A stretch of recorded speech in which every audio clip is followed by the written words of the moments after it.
নমস্কাৰ education hub YouTube চেনেললৈ সকলোকে স্বাগতম জনাইছোঁ উচ্চতৰ মাধ্যমিক প্ৰথম বৰ্ষ আৰু দ্বিতীয় বৰ্ষৰ ছাত্ৰ-ছাত্ৰীসকলৰ সুবিধাৰ্থে আমি ৰাজনীতি বিজ্ঞানৰ ক্লাছসমূহ অনলাইনভাৱে লৈ আছোঁ আজি আমি ৰাজনীতি বিজ্ঞানৰ উচ্চতৰ মাধ্যমিক দ্বিতীয় বৰ্ষৰ ছাত্ৰ-ছাত্ৰীসকলৰ কাৰণে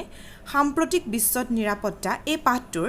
2 নম্বৰৰ যিখিনি প্ৰশ্ন উত্তৰ আছে এই প্ৰশ্ন উত্তৰখিনি লৈ আহিছোঁ ইতিমধ্যে এই পাঠৰে 1 নম্বৰ প্ৰশ্ন উত্তৰসমূহ দিয়া হল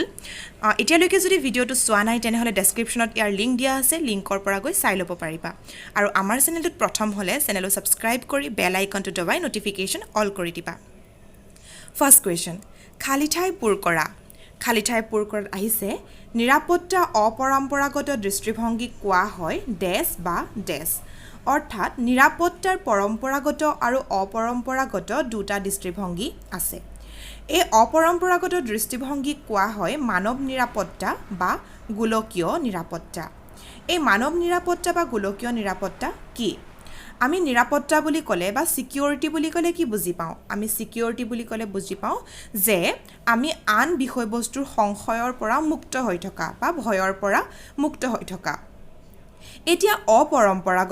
পৰম্পৰাগতভাৱে যেতিয়া আমাক সামৰিক বাহিনীয়ে যেনেকৈ আৰ্মি CRPF সেইসকলে আমাক কি কৰি আছে বেলেগৰ আক্ৰমণৰ পৰা ৰক্ষা কৰি আছে সেইখিনি পৰম্পৰাগত নিৰাপত্তা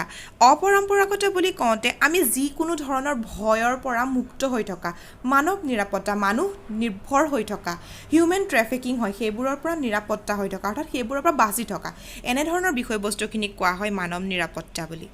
নেক্সট কোৱেশ্চন পৰম্পৰাগত আৰু অপৰম্পৰাগত নিৰাপত্তাৰ পাৰ্থক্য কি আমি অকমান আগতে কৈছো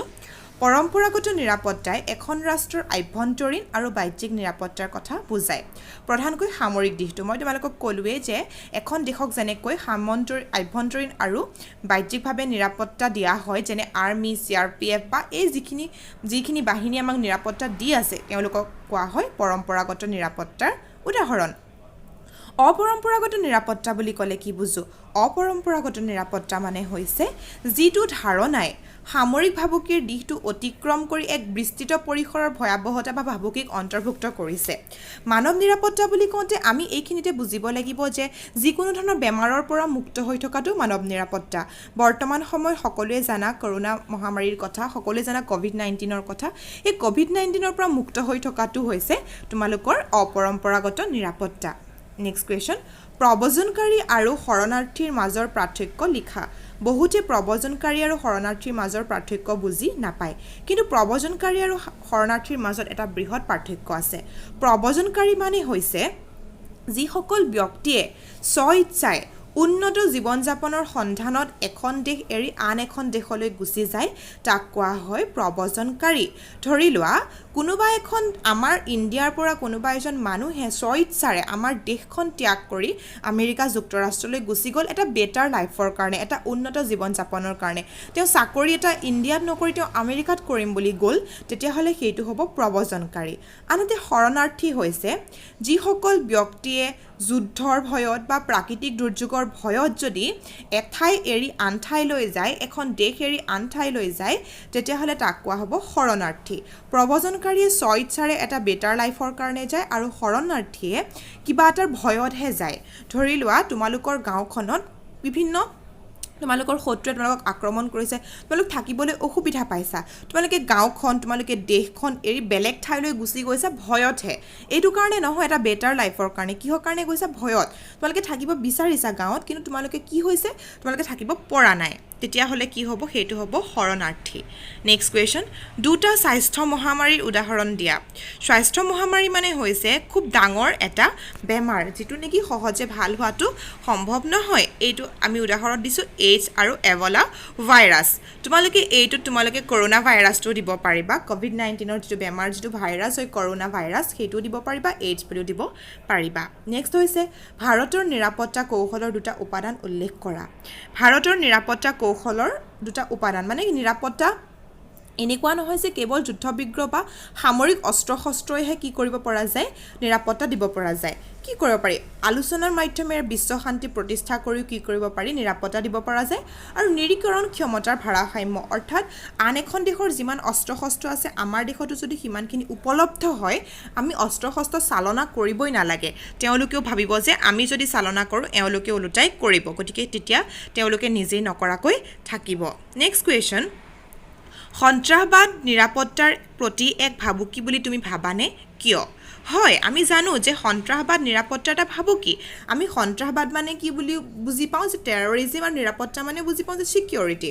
কিয়নো জনসাধাৰণৰ মনত ভয়ৰ সৃষ্টি হয় কিহৰ দ্বাৰা সন্ত্ৰাসবাদৰ দ্বাৰা যেতিয়া সন্ত্ৰাসবাদ হৈ থাকে বা চলি থাকে তেতিয়া ল'ৰা ছোৱালীক মাক দেউতাকে স্কুল পঠাবলৈ ভয় কৰে তেতিয়া আমি ওলাই যাবলৈ ভয় কৰোঁ এইটোৱে সন্ত্ৰাস বুজি পাইছানে তো সন্ত্ৰাসবাদৰ কাৰণে জনসাধাৰণে নিজৰ নিৰাপত্তা নাই বুলি ভাবে গতিকে ই এক ভাবুকি হয় নেক্সট হৈছে ভাবুকিৰ দুটা নতুন উৎস উল্লেখ কৰা ভাবুকিৰ দুটা নতুন উৎস হৈছে বিশ্ব দৰিদ্ৰতা আৰু স্বাস্থ্য মহামাৰী বিশ্ব দৰিদ্ৰতা মানে যেতিয়া গোটেই বিশ্বতে বিলো পভাৰ্টি লাইন গোটেই বিশ্বতে আমাৰ খাবলৈ নাইকিয়া হ'ব একদম খৰাঙৰ সৃষ্টি হ'ব দুৰ্ভিক্ষ হ'ব তেতিয়া সেইটো হ'ব বিশ্ব দৰিদ্ৰতা আৰু স্বাস্থ্য মহামাৰী তোমালোকক এক্সট্ৰাকৈ বুজাবই নালাগে বৰ্তমান যিটো সিচুৱেশ্যন হৈছে স্বাস্থ্য মহামাৰী কি তোমালোকে নিশ্চয় বুজি পাইছাই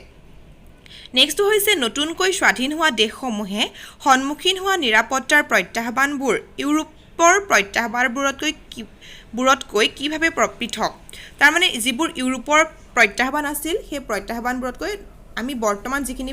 ফেচ কৰি আছোঁ কেনেকৈ পৃথক উন্নত দেশৰ বাবে আভ্যন্তৰীণ নিৰাপত্তা প্ৰায় নিশ্চিত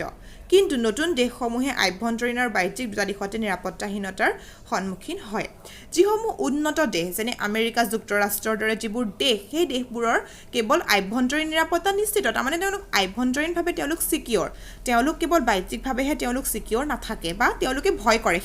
সীমা বিবাদৰ কাৰণে বা কিবা কিবি কাৰণে অকণমান তেওঁলোকৰ চিন্তা এটা হৈ থাকে কিন্তু যিবোৰ নতুন দেশ যিবোৰ নতুনকৈ স্বাধীন হোৱা দেশ সেই দেশসমূহে আভ্যন্তৰীণ আৰু বাহ্যিক দুইটা ক্ষেত্ৰতে ভয়ৰ সন্মুখীন হ'ব লগা হয় নিৰাপত্তাহীনতাৰ সন্মুখীন হ'বলগীয়া হয় উন্নত দেশ বা ইউৰোপীয় দেশসমূহে সাধাৰণতে নিৰাপত্তাৰ অপাৰম্পৰিক দিশসমূহৰ সন্মুখীন হৈছে কিন্তু নতুন স্বাধীন দেশসমূহে পাৰম্পৰিক আৰু অপাৰম্পৰিক তাৰ মানে ট্ৰেডিশ্যনেল আৰু যিটো নন ট্ৰেডিশ্যনেল দুয়োটাৰে সন্মুখীন হয় কোন নতুনকৈ স্বাধীন হোৱা দেশসমূহ আৰু যিবোৰ ইউৰোপীয় দেশসমূহ বা উন্নত দেশসমূহ তেওঁলোক কেৱল যিটো নন ট্ৰেডিশ্যনেল তাতহে তেওঁলোকে কি হয় সন্মুখীন হ'বলগীয়া হয় নেক্সট কুৱেশ্যন গোলকীয় নিৰাপত্তাৰ ধাৰণাটো কি আমি জানিব লাগিব গোলকীয় নিৰাপত্তাৰ ধাৰণাটো আহে গোলকীয় নিৰাপত্তাৰ ধাৰণাটোৱে বুজায় বিশ্বই সন্মুখীন হোৱা ভাবুকিৰ পৰা ৰক্ষণাবেক্ষণ দিয়াটো যেনে গোলকীয় নিৰাপত্তা বুলি ক'লে আমি কেৱল ঠেক মনোবৃত্তিটো ভাবিলে নহ'ব বহল পৰিসৰত গোটেই বিশ্বৰ কথা চিন্তা কৰিব লাগিব গোটেই বিশ্বই বিভিন্ন ধৰণৰ ভাবুকিৰ সৃষ্টি হয় এই গোটেই ভাবুকিসমূহৰ পৰা যদি ৰক্ষণাবেক্ষণ দিব পৰা যায় তাক কোৱা হ'ব গোলকীয় নিৰাপত্তা নেক্সট কুৱেশ্যন মানৱ অধিকাৰ বুলিলে কি বুজা মানৱ অধিকাৰ মানে হৈছে যেতিয়া মানুহে এটা উন্নত জীৱন যাপন কৰিবৰ কাৰণে যিবোৰ চৰ্ত সেইসমূহৰ জৰিয়তে মানুহে নিজৰ মানৱীয়তা অস্তিত্ব ৰক্ষা কৰিব পাৰে কেতিয়াবা এনেকুৱা হয় যে আমি কামটো কৰিবলৈ ইচ্ছা কৰা নাই কিন্তু আমি কৰিবলৈ বাধ্য হৈছোঁ কিন্তু তাৰ ফলস্বৰূপে আমাৰ স্বাভিমানত আঘাত লাগিছে সেইটো মানৱ অধিকাৰ নহ'ল সেইটো আমাৰ ইচ্ছা নাই কিন্তু আমি কি কৈছে কৰিব লগা হৈছে অৰ্থাৎ আমাৰ স্বাভিমানত আঘাত লাগিছে আমি নিজৰ অস্তিত্ব ৰক্ষা কৰিব পৰা নাই কিন্তু যদি মানুহে নিজৰ ব্যক্তিত্ব বিকাশৰ কাৰণে সেই অস্তিত্বটো ৰক্ষা কৰিব পাৰে সেই অধিকাৰটোৱে হৈছে মানুহৰ কি মানৱ অধিকাৰ নেক্সট কুৱেশ্যন ব্যক্তিৰ প্ৰতি ভাবুকিৰ নতুন উৎসৰ উল্লেখ কৰা ব্যক্তিৰ প্ৰতি ভাবুকি তোমালোকৰ স্বাস্থ্য মহামাৰীৰ দ্বাৰা হ'ব পাৰে সন্ত্ৰাসবাদৰ দ্বাৰা হ'ব পাৰে পৰিৱেশ প্ৰদূষণৰ দ্বাৰা হ'ব পাৰে গতিকে উদাহৰণ আহিলে তোমালোকে বিভিন্ন ধৰণৰ লিখিব পাৰা নেক্সট কুৱেশ্যন সামৰিক ভাবুকি কি ই কিদৰে দেশৰ প্ৰতি বৃহৎ বিপদ হ'ব পাৰে এতিয়া আমি জানো যে সামৰিক ভাবুকিনো কি এখন দেশৰ সামৰিক বাহিনী যেতিয়া আন এখন দেশ আক্ৰমণ কৰে বা আক্ৰমণৰ বাবে নিজৰ সামৰিক বাহিনীৰ শক্তি বৃদ্ধি কৰে তাকে সামৰিক ভাবুকি বোলে ইয়াৰ দ্বাৰা দেশৰ যুদ্ধৰ সৃষ্টি হৈ এক বৃহৎ বিপদ স্বৰূপ হ'ব পাৰে সামৰিক ভাবুকি বুলি কওঁতে যেতিয়া আমাৰ বৰ্ডাৰসমূহত ক্লেশ লাগে সীমা বিবাদ হয় তেতিয়া কি হয় দুয়োখন দেশৰ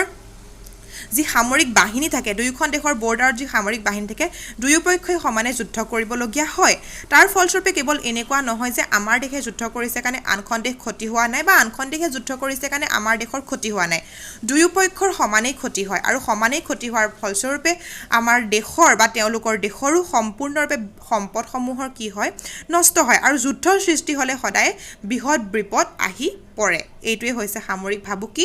আৰু ইয়াৰ ফলস্বৰূপে কি হয় বিভিন্ন ধৰণৰ যুদ্ধৰ সৃষ্টি হয় বিপদৰ আৰম্ভণি হ'বলৈ ধৰে নেক্সট কুৱেশ্যন পৰম্পৰাগত নিৰাপত্তাৰ নীতিৰ দুটা উপাদান লিখা পৰম্পৰাগত নিৰাপত্তাৰ নীতিৰ দুটা উপাদান হৈছে প্ৰথমতে হৈছে সামৰিক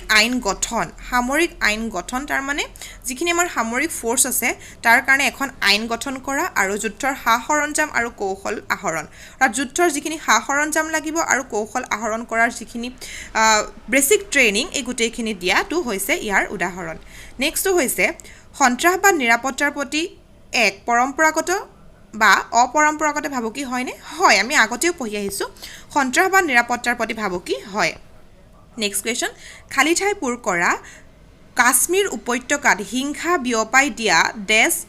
হ'ল দেশৰ এটা উদাহৰণ কাশ্মীৰ উপত্যকাত হিংসা বিয়পাই দিয়া ভাবুকি হ'ল পৰম্পৰাগত নিৰাপত্তাৰ এটা উদাহৰণ তাৰ মানে ভাবুকি আমাৰ ক'ৰ পৰা আহে সীমা বিবাদৰ পৰা আহে কাশ্মীৰখনক লৈ সদায় ভাৰত আৰু পাকিস্তানৰ মাজত যুদ্ধ চলিয়েই থাকে গতিকে কাশ্মীৰ হৈছে পৰম্পৰাগত নিৰাপত্তাৰ ভাবুকিৰ এটা উদাহৰণ অৰ্থাৎ পৰম্পৰাগত নিৰাপত্তা মানে মই কৈছোঁৱে দেশৰ সীমা বিবাদ সামৰিক বাহিনী যেনে আৰ্মি মিলিটাৰী এই সকলোৱে যিখিনি আমাক প্ৰটেকশ্যন দি আছে সেইখিনিৰ কথা বুজোৱা হৈছে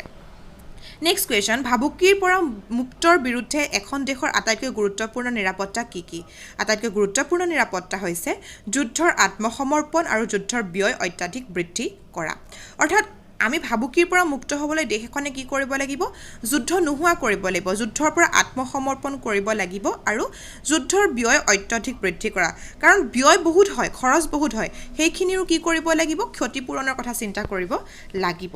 নেক্সট কুৱেশ্যন মানৱ অধিকাৰৰ বিভিন্ন ধৰণৰ শ্ৰেণীবোৰ কি মানৱ অধিকাৰৰ বিভিন্ন ধৰণৰ শ্ৰেণী আছে এইটো আমাৰ আজি লাষ্ট কুৱেশ্যন এই শ্ৰেণীবোৰ তিনিটা ভাগত ভাগ কৰা হৈছে প্ৰথমটো হৈছে ৰাজনৈতিক য'ত সোমাই থাকে বাক স্বাধীনতা আৰু সমবেত হোৱাটোৰ কথা সোমাই থাকে এইটোত অৰ্থনৈতিক হৈ আছে একচুৱেলি অৰ্থনৈতিক হয় অকণমান প্ৰিণ্টিং মিষ্টেক হৈ আছে এইটো হৈছে অৰ্থনৈতিক আৰু সামাজিক অধিকাৰ আৰু পৰাধীন দেশৰ জনগণ নৃগোষ্ঠী থলুৱা সংখ্যালঘুসকলৰ অধিকাৰ এই গোটেইখিনি হৈছে মানৱ অধিকাৰৰ তিনিটা শ্ৰেণীৰ অন্তৰ্ভুক্ত আশা কৰোঁ তোমালোকে এই ভিডিঅ'টো বুজি পাইছা আৰু যদি ভিডিঅ'টো ভাল পাইছা তেতিয়াহ'লে এটা লাইক কৰি দিবা বন্ধুবৰ্গৰ লগত শ্বেয়াৰ কৰি দিবা যাতে তেওঁলোকো ইয়াৰ পৰা উপকৃত হ'ব পাৰে থেংক ইউ so much